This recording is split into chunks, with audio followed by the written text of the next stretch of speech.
If you feel too much, suffer in silence, and notice things no one else sees, this video is for you. There are people walking through life carrying an invisible weight on their shoulders, a burden that no one else can see or understand. These are the ones who possess hidden spiritual gifts, sensitive souls who experience reality in such a profound way that it often becomes their greatest torment and, simultaneously, their most precious gift. Psychologist William James, who extensively studied human spiritual experiences in the late 1800s and early 1900s, observed that people with heightened spiritual sensitivity often experienced what he called the sick soul. This wasn't a medical pathology, but rather an inherent characteristic of those destined to perceive beyond the veil of the ordinary.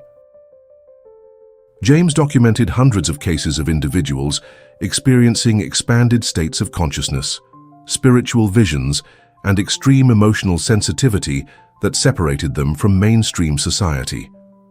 In his writings, James noted that these individuals lived in constant tension between two worlds, the material, tangible world we all know, and a more subtle realm of energies, emotions, and perceptions that only they could experience. This duality, according to his research, was the source of both their greatest suffering and their most extraordinary potential. You might not even know you possess a spiritual gift until you recognize yourself in each of the points we're about to explore together. The truth is, many of us learn to hide our true nature from a very early age. We learn to appear strong on the outside while fighting internal battles that no one else can see, battles fought in the invisible territory of the soul. If this content resonates with you from these first words, if you feel like someone is finally speaking your language, don't forget to subscribe to the channel and hit the notification bell. This is where we explore together the deepest mysteries of the human soul, where we give voice to experiences that have remained silent for far too long. Your support helps us create more content that can illuminate the path for others who, like you, seek to understand their own spiritual nature.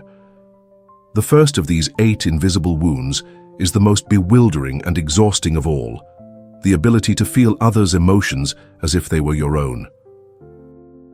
If you possess spiritual empathy, it's not simply about intellectually understanding what others feel, but literally experiencing it in your own body, in your own soul, with an intensity that can be completely overwhelming.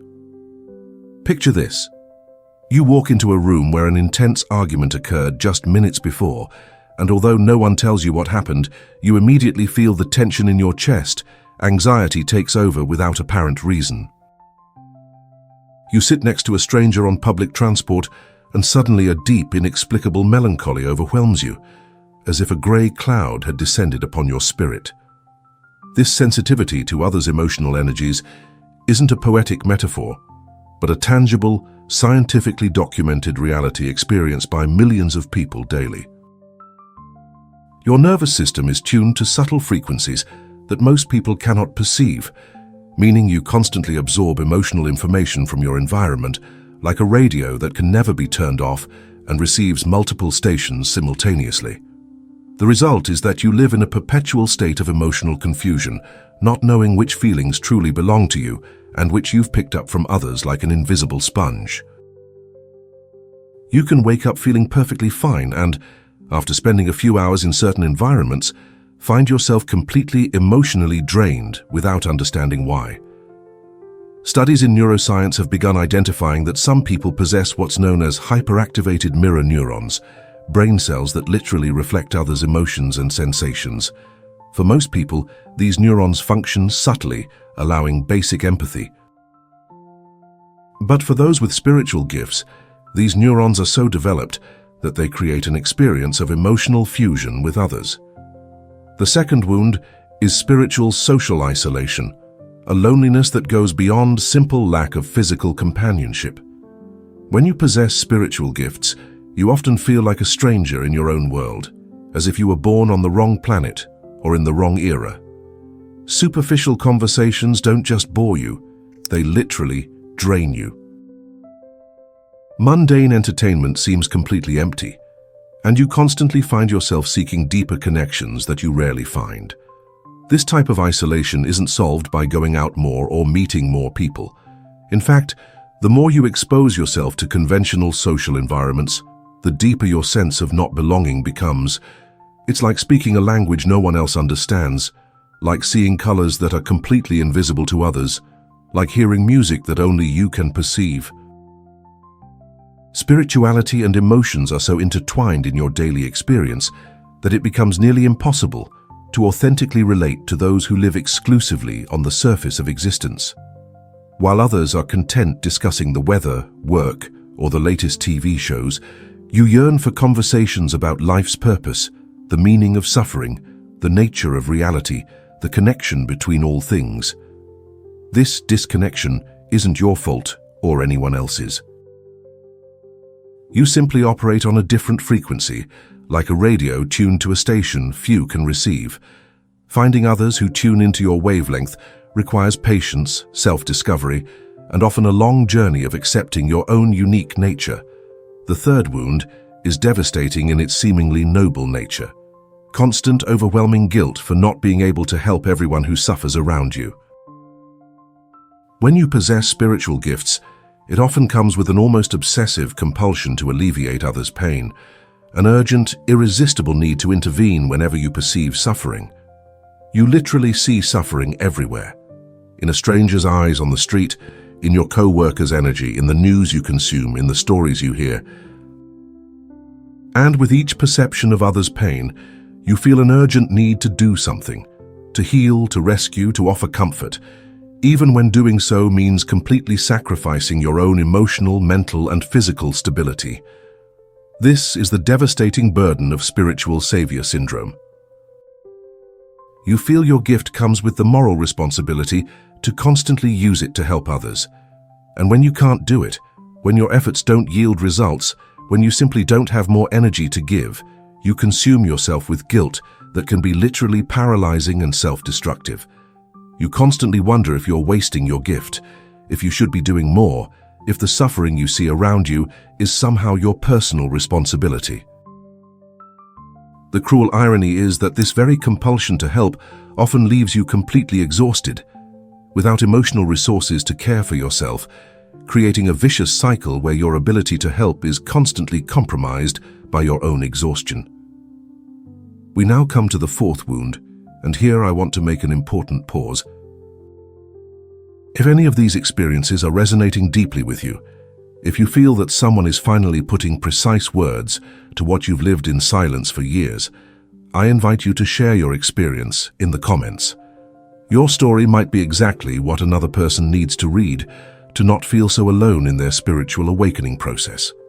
This fourth wound consists of the constant, profound existential crises that plague those who possess sensitive souls. These aren't occasional philosophical questions we all ask ourselves from time to time, but deep, persistent, intense questionings that can keep you awake for hours, days, even weeks. What is really my purpose in this world? Why do I feel all this with such intensity? Is there any greater meaning in all this suffering I experience? These crises are much more intense and frequent in people with spiritual gifts because their perception of reality is constantly expanding and deepening. You see invisible connections others cannot perceive, detect energetic patterns that transcend ordinary experience, and this leads you to question not only your place in the world, but the very nature of existence, life, death, universal purpose.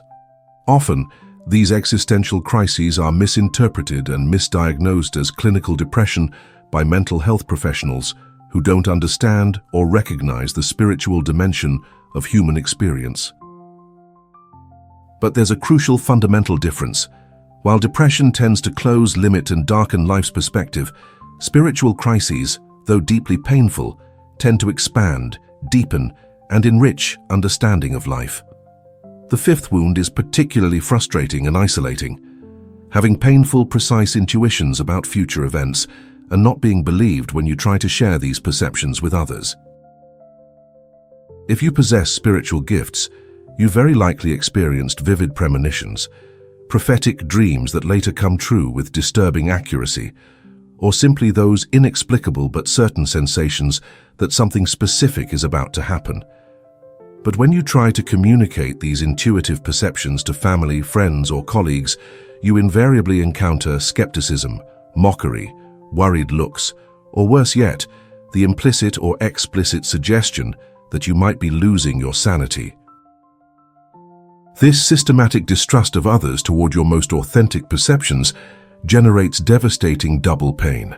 First, you experience the pure anguish of perceiving negative events about to manifest, feeling the weight of that information without being able to do anything effective to change the course of events. Second, you suffer the profound frustration and isolation of not being able to share this burden with anyone because your credibility is always in question. Over time, this dynamic can lead you to deeply doubt your own most genuine perceptions, to systematically self-censor, or even to develop a toxic, self-destructive relationship with your own intuitive gift. You learn to stay quiet, to remain silent about what you perceive, which intensifies your sense of isolation and difference. The sixth wound is exhaustion that isn't relieved by physical rest, the profound emotional and spiritual exhaustion that characterizes the lives of sensitive souls. If you have spiritual gifts, you intimately know that feeling of tiredness that seems to emanate from the deepest part of your being, from the very core of your essence. No matter how many hours you sleep, how much you physically relax, how many vacations you take, there's always a fundamental part of you that feels deeply exhausted, as if you'd been running an invisible marathon that never ends. This spiritual exhaustion occurs because your energetic system is constantly processing subtle, complex information from the environment. It's as if your soul were a super-sensitive antenna that can never be turned off, constantly receiving signals of pain, joy, fear, hope, love, loss, and the infinite range of human emotions surrounding you 24 hours a day. Your spiritual nervous system is always on, always working, always processing. Spiritual awakening, though beautiful and meaningful, can be extraordinarily exhausting in its early stages. Your consciousness is expanding like an inflating balloon. Your perception is tuning like a musical instrument being adjusted, and all this internal growth requires an enormous amount of vital energy. It's like learning to use a completely new sense, and the adaptation process can leave you completely exhausted. If you feel this content is reaching deep into your soul, if you recognize your own silent experience in these words, I wholeheartedly invite you to support this work by subscribing to the channel. Creating material that truly reaches the core of human spiritual experience requires time, deep research, and an authentic connection with these delicate topics. Your subscription allows us to continue this necessary and important conversation. The seventh wound is one of the most painful on a personal and family level, feeling completely misunderstood by family and closest friends. The people closest to you in life, those who supposedly should know you better than anyone, often fail to understand or validate the depth and legitimacy of your daily spiritual experience. They see your extreme sensitivity as a weakness you should overcome, your frequent need for solitude as concerning antisocial behavior, your inexplicable pain as unnecessary drama or emotional manipulation. They don't understand that your need to process experiences in silence is as vital as breathing, that your sensitivity isn't a choice but a fundamental characteristic of your nature. This systematic misunderstanding from your loved ones creates an effective loneliness that can be absolutely devastating. You find yourself in the cruel paradox of being physically surrounded by people who genuinely love you, but who cannot see, recognize, or validate the most authentic and essential part of who you really are. This can lead you to develop superficial relationships, even with those closest to your heart, because you've painfully learned to hide your true spiritual nature to avoid rejection, condescending worry, or well-intentioned but harmful attempts to fix or normalize you. The eighth and final wound is perhaps the most complex and ambivalent, the constant, tormenting doubt about whether what you possess is really a divine gift or a cosmic curse. When your spiritual sensitivity consistently brings you more pain than joy, when your ability to perceive beyond the ordinary feels like an unbearable burden day after day, it's completely natural and understandable to wonder if it wouldn't be infinitely better to be like everyone else. This doubt is particularly intense and persistent because our contemporary society lacks healthy cultural frameworks to understand, honor, and adequately support authentic spiritual gifts. Often, spiritually sensitive people are medicated to normalize their experience, pathologized by professionals who don't understand their nature, or simply ignored and socially marginalized. The inevitable result is that many come to perceive their gift as a mental illness, as some kind of inexplicable cosmic punishment, or as a burden they must bear in absolute solitude. But here's the transformative revelation that William James discovered through decades of meticulous research. What determines whether a spiritual gift becomes a luminous blessing or a dark curse isn't the inherent nature of the gift itself, but the conscious relationship we develop with it. When we fight fiercely against our spiritual nature, when we try to completely suppress or deny it, when we reject it as something unwanted, it inevitably becomes a source of infinite and unnecessary suffering. But when we accept it with love, when we honor it as a sacred part of our essence, when we patiently learn to work with it instead of against it, it gradually transforms into our greatest strength and our most valuable gift to the world. The invisible suffering experienced by people with spiritual gifts isn't a sign that something fundamental is wrong with you, or that you're somehow defective. On the contrary, it's a clear sign that you're in an active process of awakening to a reality that's broader, deeper, richer in meaning and purpose than most people's ordinary experience. Yes, this awakening process can be profoundly painful, but it's sacred pain with divine purpose, pain that's refining and purifying you, like intense fire that purifies precious gold, removing impurities to reveal the pure, brilliant metal that was always there. The spiritual exhaustion you feel isn't evidence of personal weakness, but tangible proof that your soul is working intensely, growing exponentially, expanding toward new territories of consciousness. Your extraordinary ability to feel others' emotions isn't a curse you must endure, but an elevated form of universal compassion that the contemporary world desperately needs. Your social isolation isn't a personal flaw you must correct, but simply a clear indication that you're seeking and needing more authentic, deep and meaningful connections than those offered by current superficial society. Each of these 8 wounds we've explored together is in reality a precious facet of your progressive spiritual awakening. They're the sacred scars left by soul growth, the honorable marks that remain when a sensitive spirit opens completely to the true multidimensional nature of reality. And though they hurt intensely, though they sometimes seem completely unbearable, they're also your greatest spiritual treasure because they make you capable of experiencing life in a way that most people will never know or understand. They allow you access to dimensions of beauty, meaning, and connection that are completely closed to those who live exclusively on the surface of existence. You're not alone on this challenging but sacred path. Thousands upon thousands of people around the world are experiencing exactly what you're experiencing at this precise moment. The fundamental difference is that many of them, like you until this moment, didn't have precise words to describe their experience, didn't have a clear frame of reference to understand that what they feel is completely normal and valid for someone with their unique type of spiritual sensitivity. The path of the spiritually gifted person has never been easy in any era of human history, but it's profoundly meaningful and necessary for the evolution of collective consciousness. Your extraordinary ability to feel, to perceive, to connect with more subtle dimensions of reality isn't accidental or casual. It's an integral part of your life purpose, part of your unique and irreplaceable contribution to the world.